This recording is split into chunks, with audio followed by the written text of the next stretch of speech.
What if the worst day ever wasn't war, but noon turning dark? In 536, witnesses swore the sun looked exactly like the moon.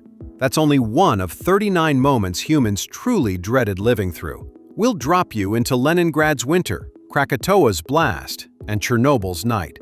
You'll watch the ocean vanish on Boxing Day, then come roaring back.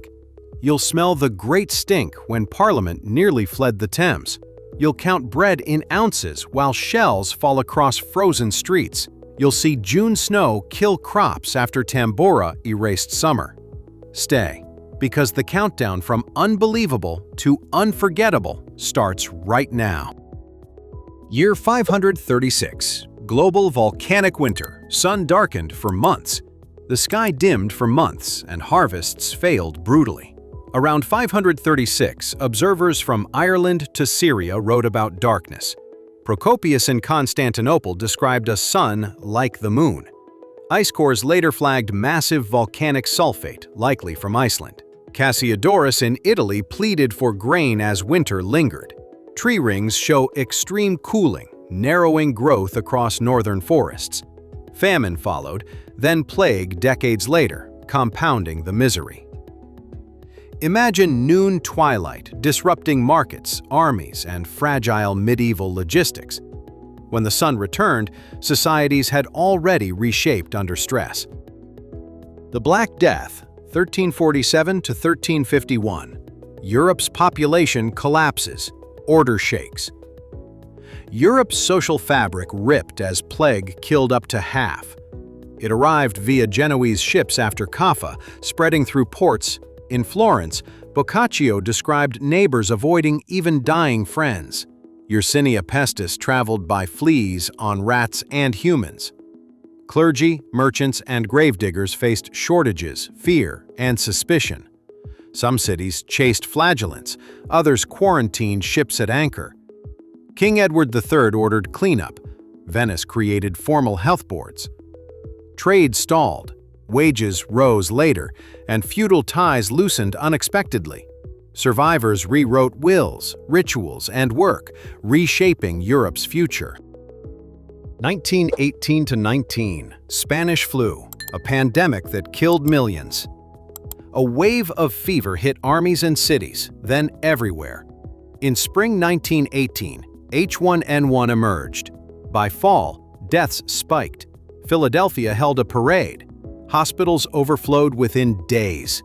There, in Boston, city officials urged masks as sailors collapsed. President Wilson reportedly weakened at Paris, complicating negotiations there. Doctors warned against aspirin overdoses. Pneumonia finished many patients. Nurses improvised cots in gymnasiums. Volunteers delivered soup and masks. The virus A faded in waves, leaving orphans and empty chairs. Communities learned distancing, staggering shifts, and honest public messaging. 30 Years' War, 1618 to 1648. Central Europe's apocalyptic depopulation. Towns burned, fields emptied, and soldiers lived off terrified villagers. From 1618 to 1648, Central Europe fought overlapping religious wars. The defenestration of Prague sparked spirals that drew empires. Gustavus Adolphus marched from Sweden. Wallenstein built enormous armies. Magdeburg's sack became a warning. Survivors wandered charred streets. Typhus followed campaigns, and logistics collapsed during harsh winters. Mercenaries demanded contributions. Peasants hid grain and daughters at night. The Peace of Westphalia finally redrew borders and sovereignties. By then, villages disappeared from maps and baptismal records. Invasions, cities erased, populations displaced across Eurasia. Entire cities fell quickly, then caravans rolled under new rule. Genghis Khan united steppe tribes. Generals struck across Eurasia. In 1240, Batu Khan sacked Kiev. Churches and gates crumbled. Hulagu's forces toppled Baghdad in 1258, ending Abbasid power. Siege engineer teams used catapults, naphtha, and psychological messages. Surrendered artisans were spared. Resistors faced swift destruction afterward. Couriers on the Yam network sped orders between distant khans. After shock, markets reopened under passports called paisa, encouraging trade. From Korea to Hungary, rulers recalculated alliances and defenses. Late Bronze Age collapse, circa 1200 BC. Empires fall, trade ends, palaces burned, records vanished, and trade routes went silent. Around 1200 BC, Hittites, Mycenaeans, and others faltered together. Letters from Ugarit begged for ships as enemies approached. Egyptian reliefs show sea peoples. Ramses III claimed victories. Drought signs appear in pollen cores. Earthquakes punctuated coastlines. Bronze requires tin. Disrupted sources stalled weapon and tool production. Refugees moved, languages mixed, and small hill forts replaced palaces. Oral epics later remembered ruins while new iron technologies spread.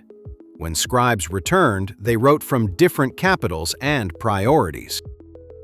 And Lushan Rebellion, 755 to 763, Tang China's catastrophic civil war. The Tang Golden Age shattered. Millions fled burned cities.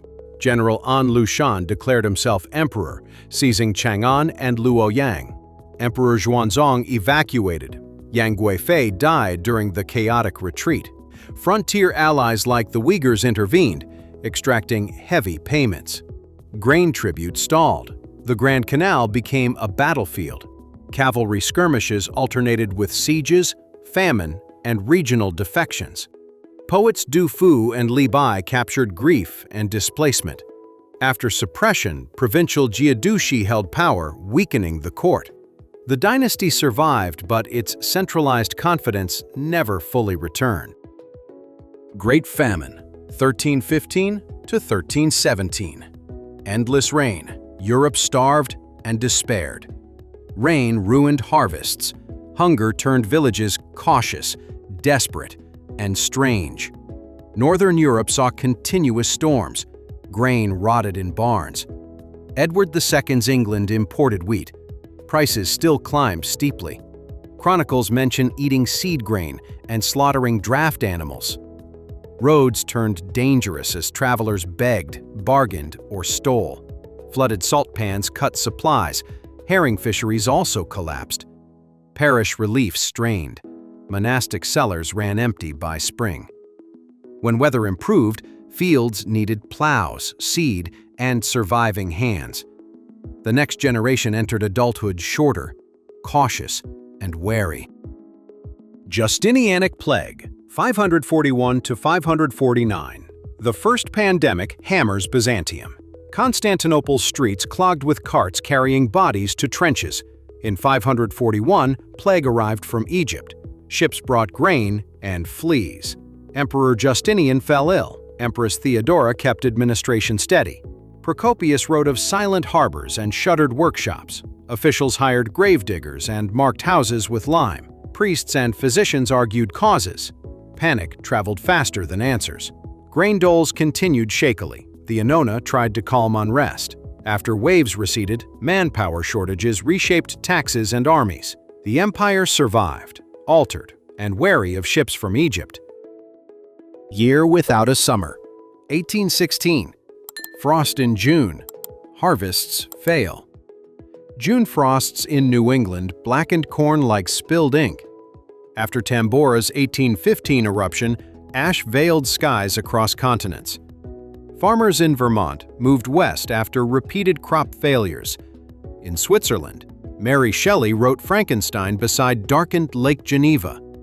Reports described red sunsets. Artists painted eerie, lingering twilights. Wheat prices spiked. Bread riots flickered in European towns. Snow fell in June across parts of New York. Scientists later linked aerosols to global cooling and failed monsoons.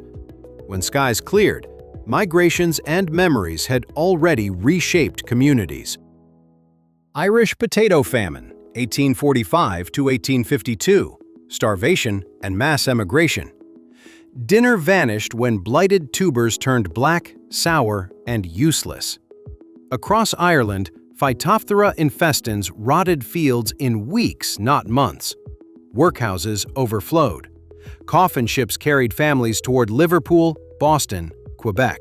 Peel's secret maize imports helped briefly. Then, bureaucracy tangled relief. Tenant evictions accelerated. Thatched cottages collapsed into wet ditches. Priests kept lists.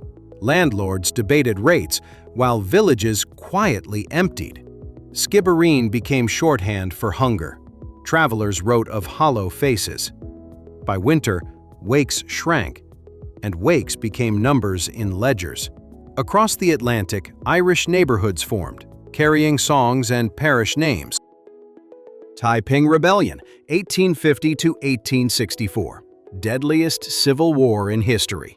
Cities changed hands repeatedly, and the Yangtze turned into a front line. Hong Xiuquan's Taiping Heavenly Kingdom seized Nanjing, renaming it Tianjing.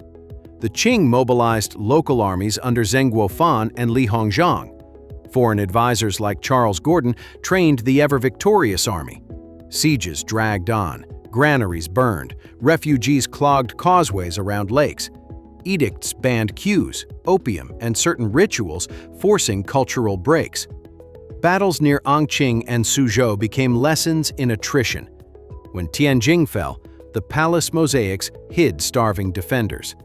Afterward, provincial power rose, and the capital watched warily. Siege of Leningrad, 1941 to 1944. Starvation winters and relentless shelling. Bread rations shrank to a few ounces, mostly sawdust filler. German and Finnish forces closed the ring. Factories kept operating under bombardment. The road of life across Lake Ladoga carried flour and children. Diaries like Tanya Savacheva's counted family deaths day by day. Libraries stayed open. Musicians played Shostakovich's Seventh amid air raids. Stoves burned furniture. People melted ice scraped from windowsills. General Zhukov reinforced fronts. Sappers built ice roads and piers. When the blockade lifted, streets revealed hidden graves beneath snow. The city survived, thinner, stubborn, and fiercely proud afterward. The Great Depression and Dust Bowl. Jobs gone, farms lost. Hay envelopes vanished, then prairie soil itself took flight. After 1929, banks failed. Bread lines stretched around New York blocks. On the plains, drought and wind created Black Sunday in 1935. Tractors replaced hedgerows. Fields offered no shelter from dust storms. Dorothea Lange's photos showed mothers shielding children beside jalopies. The Civilian Conservation Corps planted trees. Shelter belts slowed horizon-wide grit. Okie caravans crossed Route 66 toward California, packing sheds. John Steinbeck followed pickers through camps, listening to whispers about wages. When rain returned, communities had moved, skills shifted, hopes re-aimed. Pompeii and Herculaneum, 79 AD. Vesuvius buries thriving cities. Ash fell first like snow, then pumice stones broke roofs. In Campania, Vesuvius towered over vineyards and busy seaside streets. Pliny the Younger watched a pine-shaped cloud from Misenum. Herculaneum's waterfront filled with people seeking boats and rescue. Pyroclastic surges raced down, sealing rooms and carbonizing beams. Graffiti froze daily life. Bar tabs, election slogans, private jokes. At Stabii, Pliny the Elder collapsed while urging evacuation. Later excavations uncovered bread still scored and loaves still ringed. Mosaics and molds returned names to citizens lost under ash. Krakatoa, 1883. Eruption heard worldwide. Tsunamis devastate coasts. Pressure waves circled the globe, breaking instruments repeatedly that morning. In Sunda Strait, Krakatau shattered with 4 colossal explosions. Tsunamis hit Java and Sumatra. Towns vanished behind walls of water. Batavia counted survivors, while ships reported ash-dark noon skies. Sunsets turned blood red. Artists painted lurid horizons for months. Telegraph lines carried fragments of astonished reports and rainfall measurements. Coral blocks landed inland. Pumice rafts drifted across oceans. Lighthouse keepers logged failures as lenses scraped with gritty ash. From the ruins, Anak Krakatoa eventually rose, steaming and fragile. Lisbon earthquake, 1755. Quake, fires, tsunami shatter an Enlightenment capital. Morning mass became chaos as vaults cracked and chandeliers fell. On All Saints' Day, Lisbon shook, bells rang without pull. Survivors fled to the docks before waves surged upriver. Fires leapt between houses, wind drove embers down Baixo streets. The Marquis of Pombal ordered, "Bury the dead, feed living." Surveyors mapped damage. Builders created the Pombaline grid with quake bracing. Philosophers from Voltaire onward argued providence versus nature afterward. Ships carried news, markets adjusted insurance and risk calculations. The city rebuilt, seaward avenues wider, squares brighter, memories dark. Laki eruption, 1783 to 1784. Toxic haze, famine, and European hardship. A blue haze smothered Iceland, while livestock teeth crumbled early. Lakajagar fissures opened. Lava fountains striped the southern highlands. Bishop Jon Stein Grimson preached the fire sermon as flows approached. Fluorine-laced fallout poisoned fields. Mist hardships entered Icelandic memory. Across Europe, crops failed. The summer sun looked dull yellow. British diaries noted choking air and strange shepherd deaths. Monsoons shifted. Winter hit unevenly, confusing farmers and traders. Meteorology gained clues. Volcanoes joined weather in public conversation. Iceland recovered slowly, counting empty farms and silent ferries. North China famine, 1876 to 1879. Drought, locusts, and mass starvation. Rains failed repeatedly, and Henan's fields cracked into tessellated plates.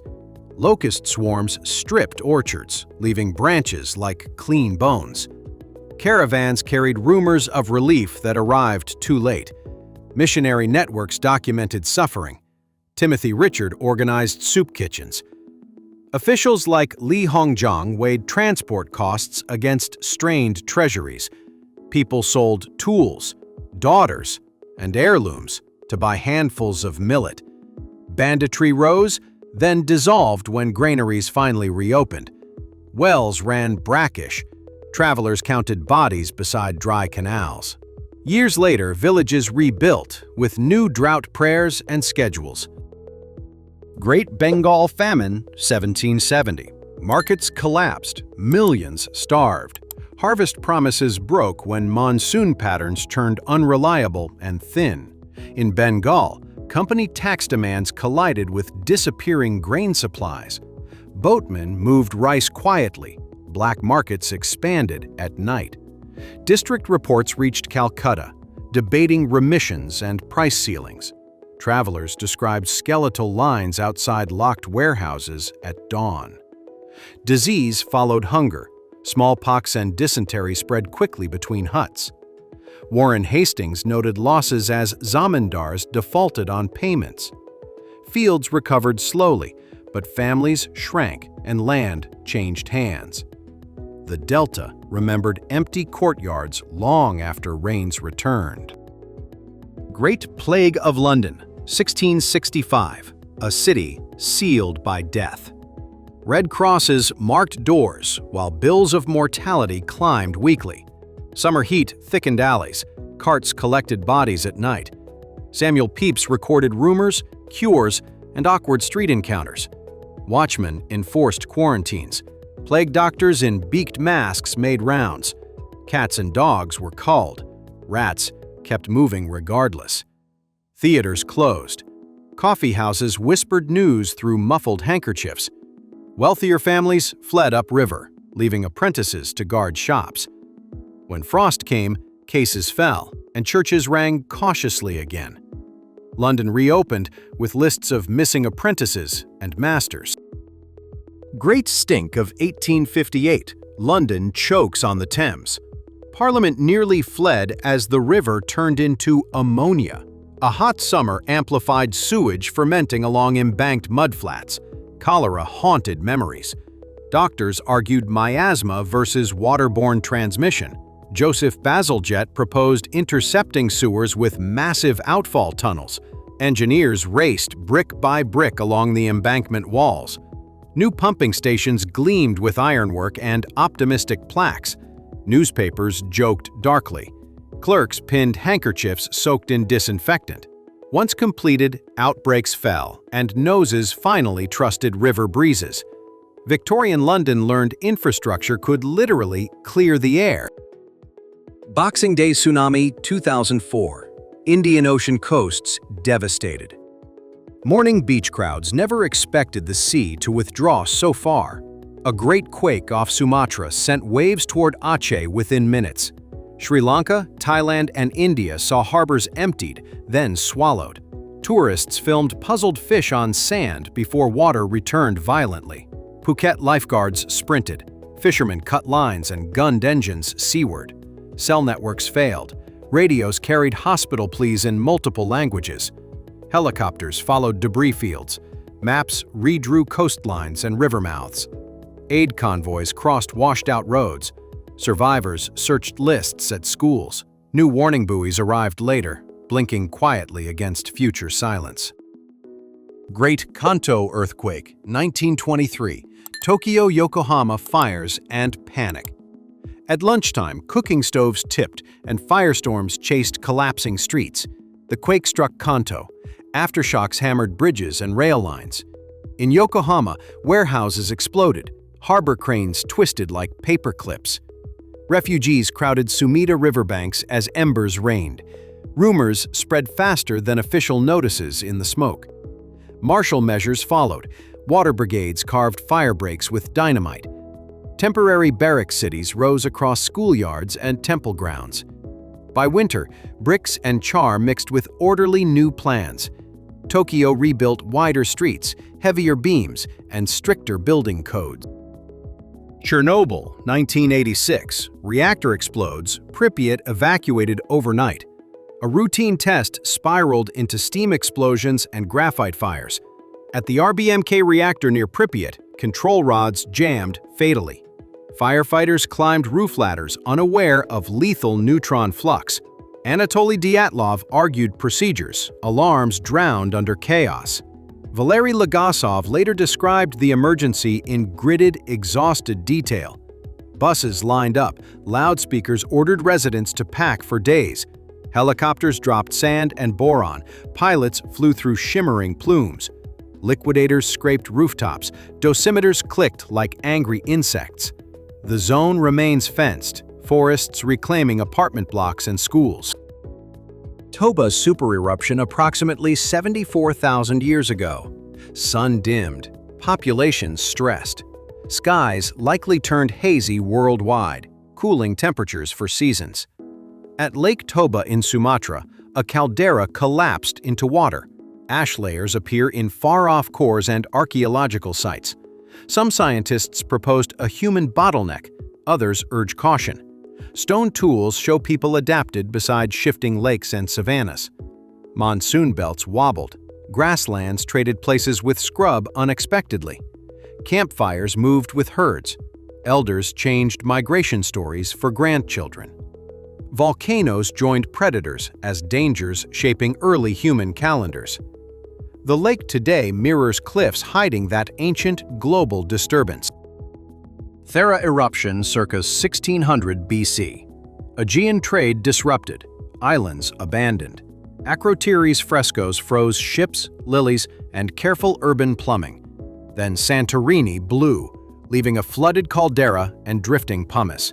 Tsunamis likely reached northern Crete, slamming small harbors and villas. Tephra fell across the Aegean, whitening fields and rooftops.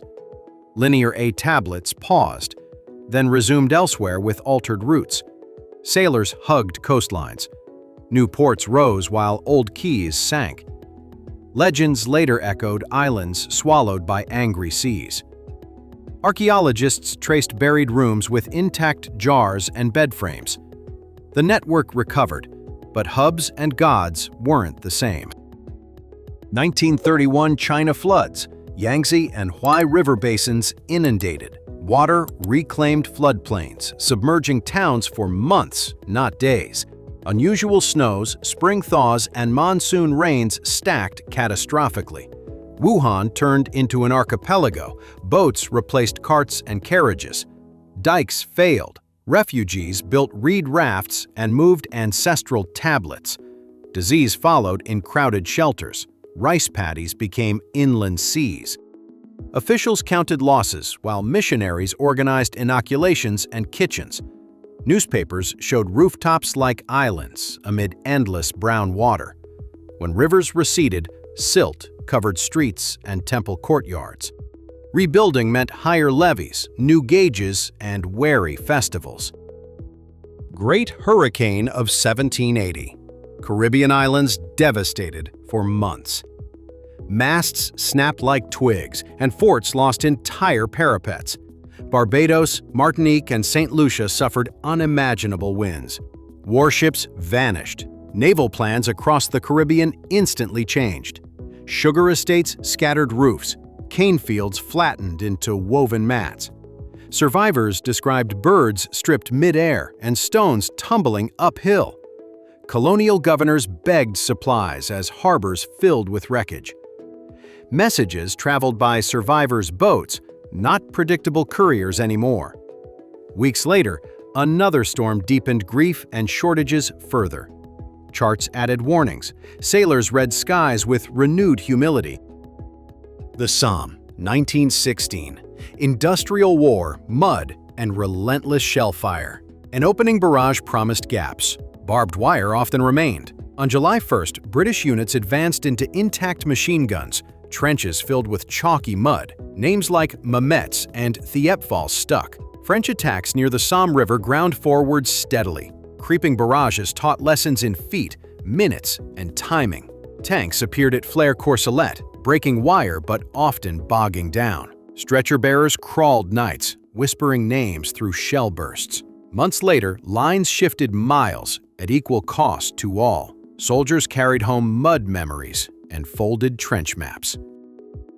Little Ice Age peak winters. Rivers froze, harvests failed repeatedly.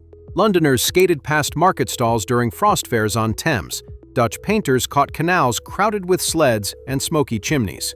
Vintners recorded frozen wine. Farmers counted lost lambs by lantern. Greenland's Norse colonies dwindled as sea ice lingered longer.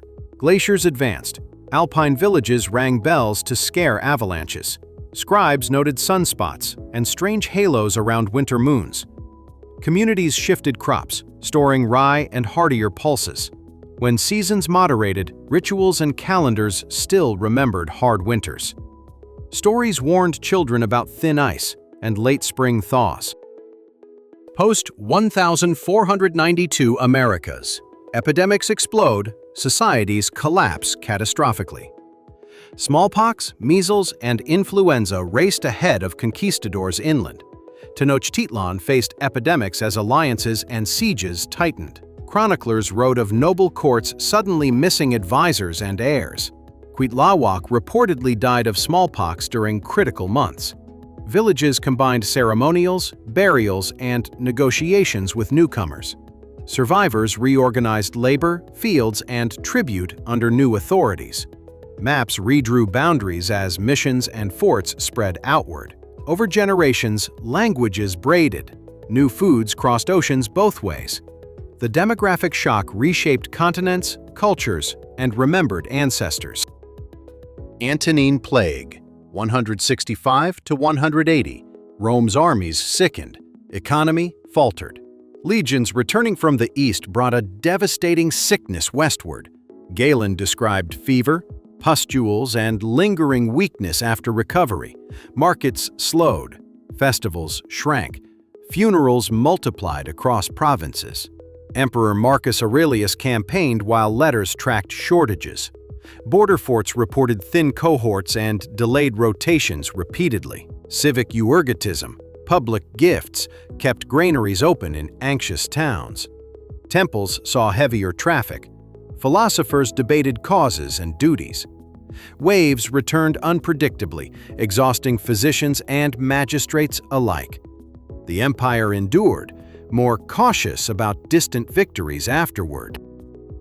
The Sahel Drought, 1983 to 1985. Famine gripped Ethiopia and neighbors. Rains failed again, and pastures turned to powder under hooves. In northern Ethiopia, crops shriveled. Wells produced only bitter sips. Footage of skeletal cattle galvanized global audiences and aid networks. Convoys crawled mountain roads, airlifts threaded narrow highland strips. Villagers walked days to distribution points marked by tarps. Maps showed moving hunger lines following missed Meher rains. Community elders rationed seed, fearing another empty planting season. When rains returned, they arrived patchy, uneven, sometimes too late. Lessons in early warning and logistics hardened into practice. Great Frost 1709. Europe's coldest winter killed crops and livestock. Rivers seized solid. People walked across the frozen Adriatic. In France, wine froze in barrels and bottles cracked loudly. Olive groves withered. Seed stocks dwindled before spring. Couriers delivered grim tallies. Bishops organized emergency kitchens. Bread riots flickered. Soldiers guarded mills and river crossings. Birds dropped mid-flight. Fish froze beneath translucent river panes. Even wolves ventured into villages, desperate and bold. Recovery required replanting hedges and rebuilding orchard grafts. The year stayed in proverbs long after ice melted. St. Lucia's flood 1287. Dutch lowlands drowned overnight. A North Sea storm pushed through weakened dikes at night. Water carved new channels, forming the Zuiderzee from pastures. Villages disappeared. Church towers became lonely markers offshore. Merchants relocated warehouses inland along surviving causeways. Chroniclers blamed neglect. Engineers later mapped ancient peat subsidence. Ferries carried survivors to higher turp mounds and towns. Trade continued from new ports. Herring fleets adapted routes quickly. Guilds financed stronger dikes with gates and sluices. The coastline changed forever, and maps reluctantly followed. Great Mississippi Flood of 1927. Levees fail, delta towns submerged. River gauges climbed past marks. Sand boils hissed through seams. When levees failed, rooftops became docks for skiffs. Cities upriver stayed dry. Downriver farms vanished under silt. At Carnarvon, engineers breached a levee to save New Orleans. Sharecroppers camped on embankments. Relief kitchens issued ration tickets. Herbert Hoover organized efforts. Riverboats ferried supplies between towns. Blues musicians later carried flood memories along Highway 61. New spillways and floodways followed, redrawing risk maps permanently. The river kept rising each spring, but with new exits. Mount Pelée, 1902. Pyroclastic surge destroys St. Pierre. Morning ballots and market baskets turned to ash in minutes. A glowing cloud outran horses, burning streets, and harbor masts. St. Pierre's theater, cathedral, and warehouses vanished behind boiling dust. Only a few survived, including prisoner Louis-Auguste Separis. Telegrams arrived late. Ships offshore witnessed citywide fire. The volcano had sent warnings: ashfall, sulfur, and rumbling nights. Authorities reassured voters. Then the mountain decided otherwise. Scientists later mapped channels that funneled lethal surges downtown. The crater still smokes above quiet memorials and rebuilt lanes. Yellow fever in New Orleans, 1853. 1 in 10 died. Summer bells tolled constantly as hearses rolled along Chart. Yellowjack hated newcomers. The city called them acclimated afterward. Mosquitoes thrived in cisterns, gutters, and shaded courtyards. Doctors argued miasma, while nurses sponged fevers at midnight. Quarantines tightened at the river. Cotton still demanded loading. Parish ledgers recorded families shrinking, block by block. Survivors gained a grim certificate, immunity that employers prized. Autumn cool finally arrived, and cases fell across parishes. Canals and screens later joined prayers against the next season.